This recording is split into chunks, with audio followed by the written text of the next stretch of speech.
നമസ്കാരം. ഷിബി ടീച്ചറിന്റെ മലയാളം ക്ലാസ്സിലേക്ക് സ്വാഗതം. നമുക്ക് 10ാം ക്ലാസ്സിലെ CBSEയുടെ കുറച്ച് MCQ ക്വസ്റ്റ്യൻസ് നോക്കാം. കടൽ തീരത്ത് എന്ന പാഠത്തിലേതാണ് കുറച്ച് ക്വസ്റ്റ്യൻസ് ആദ്യം പറയുന്നത്. OV വിജയന്റെ ജന്മദേശം പാലക്കാട്. ഖസാക്കിന്റെ ഇതിഹാസകാരനാര്? OV വിജയൻ. കടൽ തീരത്ത് എന്ന കഥ എഴുതിയതാര്? അത് OV വിജയൻ തന്നെയാണ്. ഓപ്ഷൻസ് ഉണ്ട്, അത് ഞാൻ വായിക്കുന്നില്ല. OV വിജയന് കിട്ടിയ പരമോന്നത ബഹുമതി പത്മഭൂഷണാണ്. OV വിജയന്റെ ഏറ്റവും പ്രസിദ്ധമായ നോവൽ ഖസാക്കിന്റെ ഇതിഹാസം. കടൽ തീരത്ത് ഏത് സാഹിത്യ വിഭാഗത്തിൽ പെടുന്നു? ചെറുകഥ. വെള്ളായിയപ്പൻ യാത്ര പുറപ്പെട്ടത് എങ്ങോട്ടാണ്? കണ്ണൂർക്ക്. വെള്ളായിയപ്പൻ യാത്ര പുറപ്പെട്ടത് എന്തിനാണ്? ജയിലിൽ കിടക്കുന്ന മകനെ കാണാൻ. വെള്ളായിയപ്പന്റെ കയ്യിൽ ഭാര്യ കോടച്ചി കൊടുത്തയച്ചതെന്ത്? പൊതിച്ചോറ്. വെള്ളായിയപ്പൻ യാത്ര പുറപ്പെടുമ്പോൾ വീട്ടിൽ നിന്ന് കൂട്ട നിലവിളി ഉയർന്നത് എന്തുകൊണ്ടാവാം? അപ്പോൾ അവിടെ നിന്ന് ആർക്കും പോകാൻ പറ്റില്ല, പക്ഷേ വെള്ളായപ്പന്റെ മകനെ തൂക്കിലേറ്റുന്നത് ഓർത്തിട്ടാവാം അവിടെ ആളുകൾ കരഞ്ഞത്.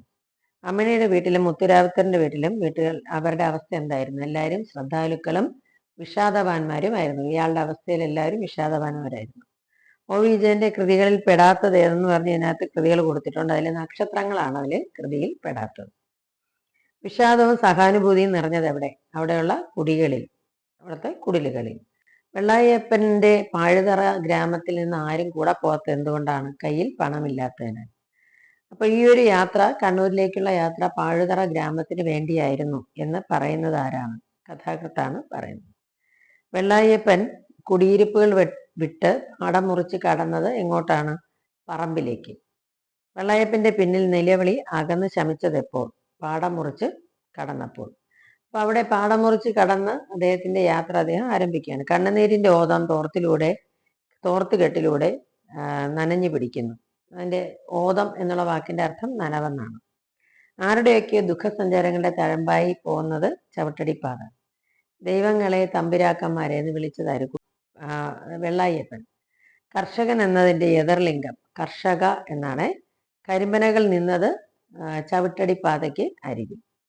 വെള്ളായപ്പന് ആദ്യമായി അപരിചിതമായി തോന്നിയത് എന്താണ്? അപരിചിതരുടെ സംഭാഷണം. പനമ്പട്ടകളിൽ ആര് സംസാരിക്കുന്ന പോലെയാണ് വെള്ളായപ്പന് തോന്നിയത്? ഊട്ടുദൈവങ്ങളും കാരണവന്മാരും.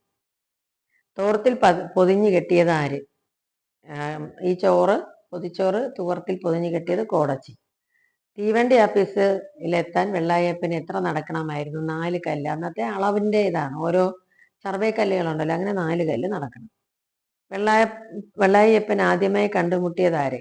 പോകുന്ന വഴിക്ക് ആദ്യം കണ്ടത് ആരെയാണ്? കുട്ടീസൻ മാപ്പിളെ. കോടച്ചി പൊതിച്ചോറ് കെട്ടിയത് ആർക്ക്? വെള്ളായപ്പന്. വെള്ളായിച്ചോ എന്നവനെ വിളിച്ചത് ആരാണ്? നീലി. ആ വിളിയിൽ എന്താണ്? സാന്ത്വനമാണ് ഉള്ളത്. വെള്ളായപ്പനും നീലിയും തമ്മിലുള്ള സംഭാഷണം 2 വാക്കുകൾ മാത്രം. ഇതിൽ നിന്ന് കഥാകാരന്റെ പ്രത്യേകതയായിട്ട് വരുന്നത് കുറച്ച് വാക്കുകളിലൂടെ ഹൃദയവികാരം പുറപ്പെടുവിക്കുക എന്നുള്ളതാണ്. ആ വാക്കുകളിൽ ദീർഘങ്ങളും സമ്പന്നങ്ങളുമായ സംഭാഷണ പരമ്പരകൾ അടങ്ങിയിരുന്ന ആരുടെ വാക്കുകൾ? കുട്ടിയസൻ മാപ്പിളയുടെ.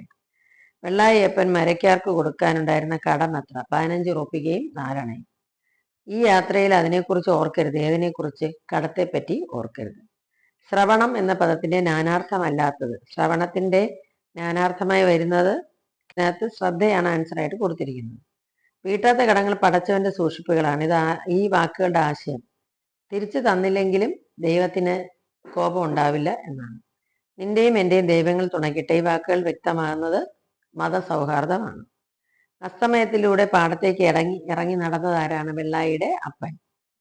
2 ചിത്രങ്ങൾ, അവയ്ക്കിടയിൽ 2 പേരുകൾക്കെന്ന പോലെ, 2 വാക്കുകൾക്കിടയിൽ എന്ന പോലെ എന്തൊക്കെയോ നിറവ്. ചിത്രങ്ങളേവ? അസ്തമയ പക്ഷികളെ നോക്കി അത്ഭുതപ്പെടുന്ന മകൻ, അതുപോലെ അസ്തമയത്തേക്ക് പാടത്തേക്ക് ഇറങ്ങി നടക്കുന്ന അപ്പൻ. ആരുടെ സംഭാഷണമാണ് കുലക്കയറിനെ പോലെ വെള്ളായപ്പന്റെ കഴുത്തിൽ ചുറ്റും മുറുകിയത്? ആരുടെയാണ്? അപരിചിതന്റെ. കരിമ്പന പട്ടകളിലെ കാറ്റ് ദൈവസാന്ദ്രമായി വെള്ളായപ്പന് തോന്നിയതെപ്പോൾ? കുട്ടിയസൻ മാപ്പിളയെ വിട്ടകന്നപ്പോൾ. കരിമ്പന പട്ടകളിലെ കാറ്റ് ദൈവസാന്ദ്രമായി ആർക്ക്? വെള്ളായപ്പന്. വഴിയിൽ പിന്നെ ഒരു അഭിമുഖം എന്നതിന്റെ വിപരീതം അനഭിമുഖം. വെള്ളായപ്പൻ നീലിയെ കണ്ടത് വഴിയിൽ. ചവിട്ടടിപ്പാത അവസാനിച്ചത് എവിടെയാണ്? വെട്ടുവഴിയിൽ. പുഴ കടന്ന് മേട് കയറിയാൽ തീവണ്ടി ആഫീസിലേക്കുള്ള വഴിയാണ്. പുഴയുടെ നടുക്കെത്തിയപ്പോൾ വെള്ളായപ്പനെ തളർത്തിയത് എന്തിന്റെ അനുഭവമാണ്? കുളിയുടെ അനുഭവം. മകനെ അവൻ്റെ കുട്ടിക്കാലത്ത് കുളിപ്പിച്ചതും പുഴയുടെ നടുക്കെത്തിയപ്പോൾ അയാൾ അത് ഓർത്തു. പിന്നെ വേറൊരു ഓർമ്മയും വരുന്നുണ്ട്, അപ്പൻ്റെ ശവം പുഴയിൽ കുളിപ്പിച്ചതും. പുഴയുടെ അപ്പുറത്ത് എന്താണ്? തീവണ്ടി ആപ്പീസ്. പുഴയുടെ അപ്പുറത്ത് മേടാണ്. തീവണ്ടി ആപ്പീസിലെത്തിയ വെള്ളായപ്പൻ ചെയ്തത് ചീട്ട് വാങ്ങുന്നതിനടുത്ത് വരിയിൽ നിന്നു. വെള്ളായപ്പൻ പണം സൂക്ഷിച്ചിരുന്നത് എവിടെ? മുണ്ടിന്റെ കോന്തലയിൽ. യാത്രയിൽ ഒരു ഘട്ടം താണ്ടിയതുപോലെ വെള്ളായപ്പന് തോന്നിയതെപ്പോൾ? തീവണ്ടിയിൽ കയറിയപ്പോൾ. ഗുമസ്തൻ ചീട്ടെടുത്ത് അച്ചുകുത്തി പുറത്തേക്കിട്ടതായി. തീവണ്ടിയിൽ ഒരു യാത്രയുടെ ഒരു ഘട്ടം താണ്ടിയതായിട്ട് തോന്നിയത് ഗുമസ്തൻ ചീട്ടുകുത്തി അച്ചെടുത്ത് പുറത്തിട്ടപ്പോഴാണ്. ഇത് പുറത്തേക്കിട്ടത് ഗുമസ്തൻ. ഇനി പണയത്തിലെ കുറച്ച് വൺവേർഡാണ്. പണയം ഏത് സാഹിത്യ വിഭാഗത്തിലുള്ളതാണ്? ചെറുകഥ. ഇത് എഴുതിയത് സന്തോഷ് കുമാർ. പണയം നടക്കുന്ന ഗ്രാമത്തിന്റെ പേര് ആറാട്ടുകുന്ന്. ചെമ്പുമത്തായി പണപ്പെട്ടിയുടെ താക്കോൽ എവിടെ ഇരുന്നാണ് തിരിച്ചത്? തറയിൽ. ചാക്കുണ്ണി റേഡിയോ പണയം വെച്ച് വാങ്ങിയ പണം എത്രയായിരുന്നു? 50 റുപ്പിക. ചെമ്പുമത്തായിക്ക് ആ പേര് കിട്ടാൻ കാരണം പലിശക്കാരനായതുകൊണ്ട്. റേഡിയോ പണയം വെച്ച പൈസ കൊണ്ട് ചാക്കുണ്ണി എന്ത് ചെയ്തു? മകന് മരുന്ന് വാങ്ങി. ചാക്കുണ്ണിയുടെ പണയത്തിന് ചെമ്പുമത്തായി ഇട്ട നമ്പർ B129. ചാക്കുണ്ണി വീണ്ടും ചെമ്പുമത്തായിയുടെ അടുക്കൽ ചെന്ന് എന്തിനാണ്? റേഡിയോ നന്നായി നോക്കണമെന്ന് പറയുന്നു. റേഡിയോ എങ്ങനെ സൂക്ഷിക്കണമെന്നാണ് ചാക്കുണ്ണി പറഞ്ഞത്? കുട്ടികളെ പോലെ നോക്കണം. ചെമ്പുമത്തായിയുടെ ജീവിത ലക്ഷ്യം എന്താണ്? പണം സമ്പാദിക്കുക. മനുഷ്യരെ മെനക്കെടുത്ത ഓരോ ഏർപ്പാടുകൾ, ഇത് പറഞ്ഞത് ചെമ്പുമത്തായിയാണ്. അപ്പൊ എന്തിനാണ് അങ്ങനെ പറഞ്ഞതെന്ന് അറിയുമ്പോൾ റേഡിയോയെ കുറിച്ചാണ് അങ്ങനെ പറഞ്ഞത്. റേഡിയോയുടെ പിന്നിലെ പടം ആരുടേതാണ്? ഒരു കുട്ടിയുടേത്. റേഡിയോ പരിപാടികളെ കുറിച്ച് ചെമ്പുമത്തായിയുടെ അഭിപ്രായം എന്താണ്? ആ നേരം വല്ല പണിയെടുത്താൽ 4 കാശുണ്ടാക്കാം. അപ്പൊ ഇതിൽ നിന്ന് മനസ്സിലാകുന്ന ചെമ്പുമത്തായിയുടെ സ്വഭാവം എന്താണ്? കലാസ്വാദനം അയാൾക്ക് ഇഷ്ടമല്ല. റേഡിയോ നോക്കണം എന്ന് പറഞ്ഞപ്പോൾ ചെമ്പുമത്തായിയുടെ പ്രതികരണം എന്തായിരുന്നു? കുട്ടികളെ തന്നെ ഞാൻ ലാളിച്ചിട്ടില്ല, നല്ല പെട പിടിച്ചിട്ടാ വളർത്തിയതെന്നാണ് പറഞ്ഞത്. മത്തായി അങ്ങനെ പറഞ്ഞെങ്കിൽ, അതായത് ആ സാധനം അവിടെ ഇരുന്നാൽ നിന്റെ ജോലി നന്നായിട്ട് നടക്കുമെന്ന് അയാൾ പറഞ്ഞു. അങ്ങനെ പറഞ്ഞെങ്കിലും ഇയാളുടെ അനുഭവം എന്തായിരുന്നു? അയാളുടെ മനസ്സിന്റെ വേദന വർദ്ധിച്ചു. അളവുകൾ തെറ്റിച്ച അയാള് ഉടുപ്പുകൾ തുന്നി.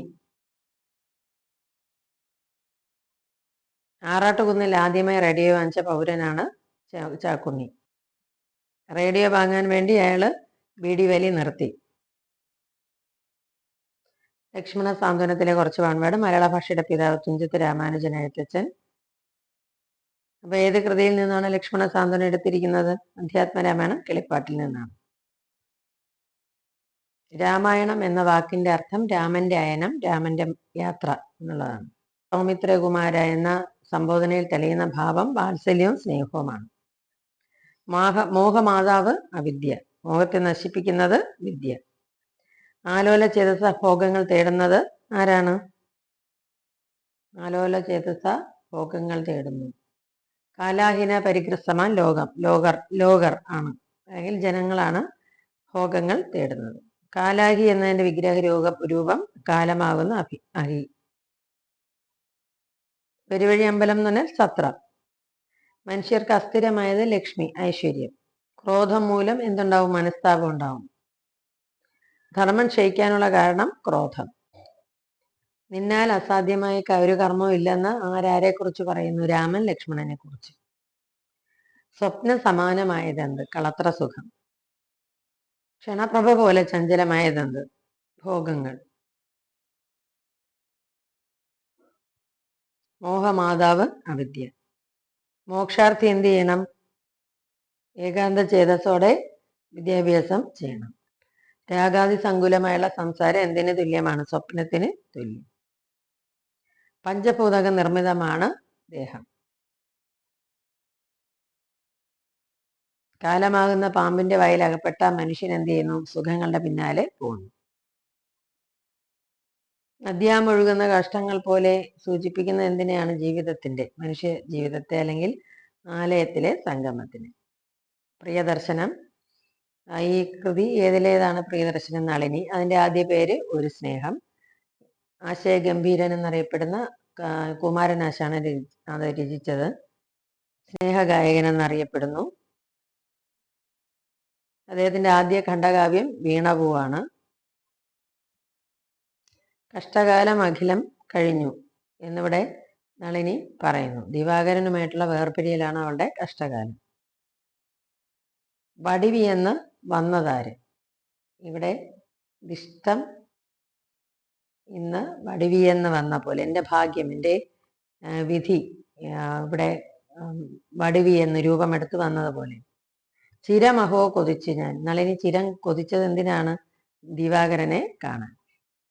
ഈശ്വരൻ അർത്ഥിക്ക് നൽകുന്നത് എന്താണ്? പ്രിയം. ഒരിക്കൽ ഈശ്വരൻ നൽകും. ഞാൻ ധന്യയെന്ന് നമ്മൾ പറയാനുള്ള കാരണം ദിവാകരനെ കണ്ടതുകൊണ്ട്. ദിവാകരൻ നളിനിയിൽ അന്നും ഇന്നും ഒരുപോലെ കാണുന്നത് പ്രണയചാപലം. പ്രായവും സപതി മാറി കാര്യവും. ആർക്കൊക്കെയാണ്? നളിനിക്കും ദിവാകരനും.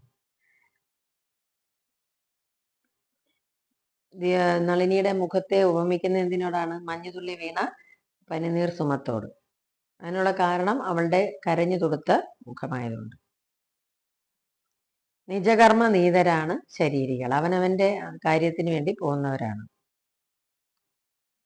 അന്യജീവൻ ഉതകി സ്വജീവിതം ധന്യമാക്കൂ എന്ന് പറഞ്ഞത് ദിവാകരനാണ്.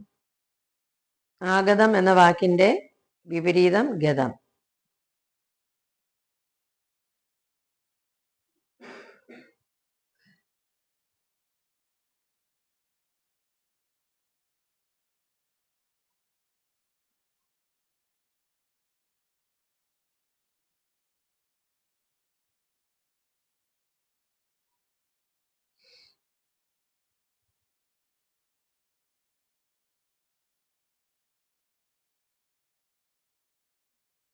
നീതർ എന്ന വാക്കിന്റെ അർത്ഥം നയിക്കപ്പെടുന്നവർ. ഇത്രയും വൺവേർഡുകൾ നിങ്ങൾക്ക് കുറച്ചൊരു ആശയഗ്രഹണത്തിന് സഹായിക്കും. അടുത്ത ക്ലാസ്സിൽ കാണുന്ന സ്നേഹത്തോടെ ഷീബ ടീച്ചർ.